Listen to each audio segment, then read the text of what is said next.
Hello students. तो आज हम लोग बात करने वाले हैं एक्टिव सर्विलियंस के बारे में। ठीक है, यहाँ पे भी वही फार्माकोविजिलेंस की ही बात हो रही होती है। इसमें sentinel sites, drug event monitoring and registries के बारे में बेसिकली बात होने वाली है। तो जो भी सर्विलेंस होती है, जो भी निगरानी होती है किसी भी ड्रग के लिए, वह कौन कौन से एरिया में हो सकता है, कौन कौन से कैटेगरी में हो सकता है, और how it is helping the pharmacovigilance organizations to track the adverse drug reactions, right? तो आज का टॉपिक है एक्टिव सर्विलियंस। इसमें आता है sentinel sites, drug event monitoring and registries, right. तो it refers to a proactive approach in monitoring of adverse events और disease outbreaks by actively seeking out and collecting data, often through the regular and systematic methods, right? तो इसमें क्या होता है, यह एक proactive, right, इसीलिए इसमें बोला गया एक्टिव सर्विलेंस प्रोएक्टिव अप्रोच होता है टीम के द्वारा। किसके लिए?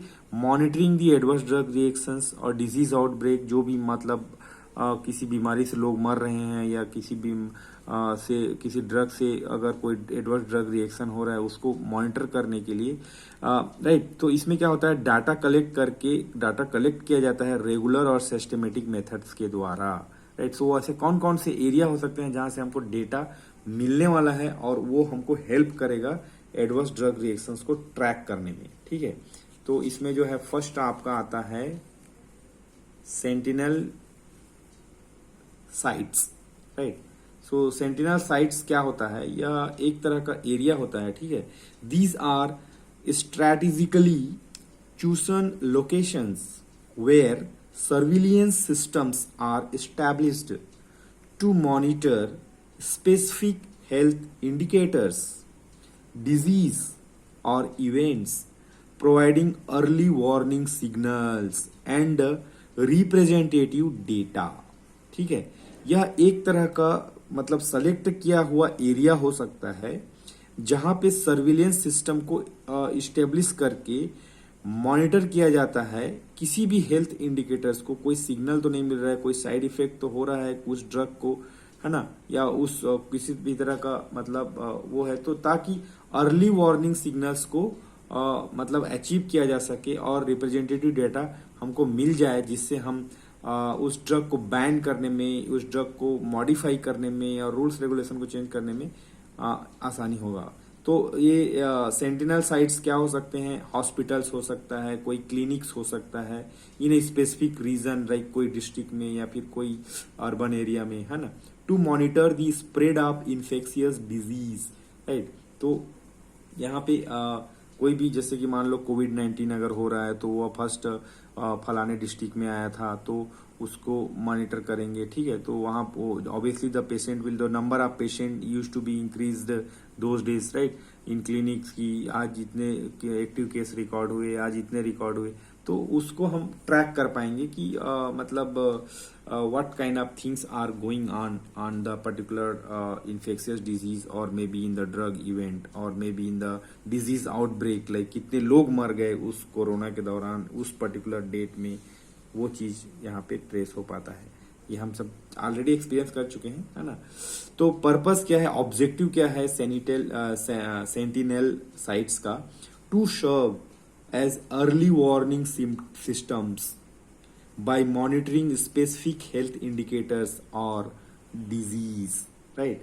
तो यह मतलब यह एक तरह का प्लेटफॉर्म मिलता है, इससे हमको एक हेल्थ इंडिकेटर्स और डिसीज के मॉनिटर करने में आसानी होता है कि कितने लोग इन्फेक्टेड हुए, कितने लोग मर गए, और उस कोविड में कौन कौन से सिम्टम्स थे, लाइक सर्दी, खांसी, बुखार वगैरह। ठीक है, तो ये पर्पज होगा। सिलेक्शन में क्या करते हैं हम, how we are going to select the sentinel sites based on factors like geographical representation, population density, healthcare infrastructure। ठीक है, तो इसका सिलेक्शन लाइक फॉर एग्जांपल अगर इंडिया के तेलंगाना स्टेट में अगर ज़्यादा केसेस आया तो वहाँ पे ये सर्विलेंस बिठाया जाएगा, और वहाँ का पॉपुलेशन कितना है, like for example in Telangana Hyderabad having more population density compare to the outskirts, right, और हेल्थ केयर इंफ्रास्ट्रक्चर वहाँ पे कैसा है वगैरह वगैरह, ठीक है। थर्ड पॉइंट आप दे सकते हैं यहाँ पे data collections, collect standardised data on predetermined health indicators और डिजीज, राइट। तो ये जो भी डेटा हमको मिलता है उससे ही तो न्यूज रिपोर्टर्स लोग जंप कर करके बोला करते थे, अपने हिसाब से थोड़ी बोलेंगे, ठीक है। तो ये होता है रोल इन पब्लिक हेल्थ, अगर डेटा आता है तो लोग डरेंगे, घर से बाहर नहीं निकलेंगे, मास्क लगाएंगे, सैनिटाइजर लगाएंगे वगैरह वगैरह। Helps health authorities detect outbreaks, कितने लोगों की मौत हो गई आज, हम कोरोना के टाइम में देख के कैसे डर जाया करते थे, है ना। एसेस डिजीज ट्रेंड्स, लाइक ये डिजीज कैसे भयावह ले रहा है, फास्ट स्प्रेड हो रहा है, स्लो स्प्रेड हो रहा है, सिम्टोमेटिक है, असिम्टोमेटिक है, तो ये सब टर्मिनोलॉजी हम ऑलरेडी देख चुके हैं, तो इसी चीज के बारे में यहाँ पे बात हो रही है, ठीक है। उसके बाद इसी में दूसरा पॉइंट है ना, एक्टिव सर्विलेंस में drug event monitoring. It involves systemic collection and analysis of data on adverse drug reactions occurring in patients following the administration of medication। किसी भी दवाई को लेने के बाद जो भी एडवर्स ड्रग रिएक्शन या साइड इफेक्ट हुआ है उसी को डेटा को कलेक्ट करके नौसिया, वोमिटिंग, डिजीनेस, हेडेक जो भी है ना, उसको एनालाइज करते हैं का काम जो होता है उसी को ड्रग इवेंट मॉनिटरिंग बोलते हैं। एग्जाम्पल के लिए फेज 4 स्टडी हम देख चुके हैं क्लिनिकल ट्रायल में, जो कि पोस्ट मार्केटिंग सर्विलियंस प्रोग्राम होता है। जब ड्रग मार्केट में लॉन्च हो जाता है और डॉक्टर उसको प्रिस्क्राइब करने लगते हैं और पेशेंट उसको कंज्यूम करने लगते हैं, उसके बाद जो भी रियल स्टोरी जो शुरू होती है कि नौसिया, वोमिटिंग, डिजीनेस या स्किन रैसेस, किसी भी तरह का साइड इफेक्ट, उसको फिर ट्रैक करके फिर हम उसको फर्दर डिसीजन लेते हैं, ठीक है। इसका पर्पस क्या है, to detect, assess and manage adverse drug reactions that occur after a drug is marketed, after the drug launched in the market and patient started, it's not new now, okay। तो उसको track करने के लिए ये किया जाता है। Data collection from health care professionals, patients and pharmaceutical companies through various channel, right. हम देख चुके हैं कि बहुत सारा वेबसाइट, ऐप, वहां से डेटा मिलने वाला है और it can be further decision can be taken. Analysis, जो भी डेटा हमको मिलता है, मतलब फार्माकोविजिलेंस, जब हम बोलता हूं इसका मतलब फार्माकोविजिलेंस अथॉरिटीज और regulatory authorities, after collecting the data it undergo analysis to identify potential safety signal.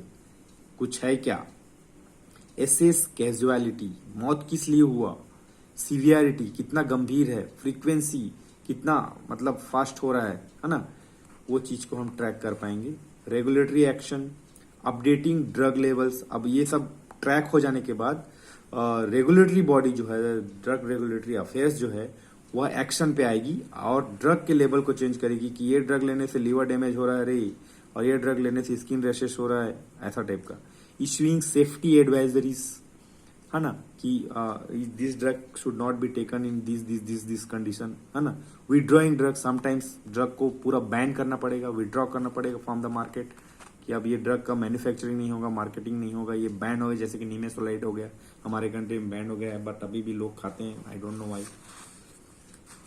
तो ये चीज है। और उसके बाद हम बात करते हैं third point under the active surveillance is the registries. So what is the registries? These are structured database that gather comprehensive information about patients' medical histories, treatments, and outcomes, aiding the systematic monitoring and analysis of drug safety, right. तो registries जो होता है, entries जिसको बोलते हैं, है ना, एक तरह का डेटाबेस होगा जिसमें हम पेशेंट के उसके मतलब पास्ट हिस्ट्री के बारे में, कि उसको डायबिटीज है, ब्लड प्रेशर है, या पास्ट में उसको आर्थराइटिस था, तो उसके ट्रीटमेंट, वो किस तरह का ट्रीटमेंट लिया है, कौन कौन सा एंटीबायोटिक ले चुका है, कौन कौन सा वैक्सीन ले चुका है, तो सबको हम एक जगह पे गैदर करेंगे एक डेटाबेस में, उसी को रजिस्ट्रीज बोलते हैं। फॉर एग्जाम्पल FAERS, फियर्स करके मैं उस समय बताया था, तो ई और ए को रिप्लेस कर देना है। तो ये क्या होता है, FDA, एफ मतलब FDA, adverse event reporting system, FDA adverse event reporting system, ये एग्जांपल है रजिस्ट्रीज का, ठीक है। इसमें 4 पॉइंट आप दे सकेंगे। First one, data collection, collect patient data, it's patient medical history, उसका पास्ट का हिस्ट्री, ड्रग एक्सपोजर, कौन कौन सा ड्रग ले चुका है, एडवर्स इवेंट, अगर ये पर्टिकुलर एंटीबायोटिक लेने से उसको स्किन रेसेस होता है या फिर उसको सिर दर्द होता है वगैरह वगैरह, it has to be feeded in electronic health records, so it will be useful further in future. Tracking will be आसान, ट्रैकिंग आप the patient over the time we can will be able to know, like because क्योंकि patient से पूछोगे तो उसको कुछ पता नहीं रहेगा ना, तो that has to be done. Okay, research में भी बहुत सारा हेल्प करने वाला है रजिस्ट्रीज। अगर हमारे पास डेटा रहेगा तभी हम रिसर्च कर पाएंगे ना, बिना डेटा के रिसर्च होता है क्या? हो ही नहीं सकता।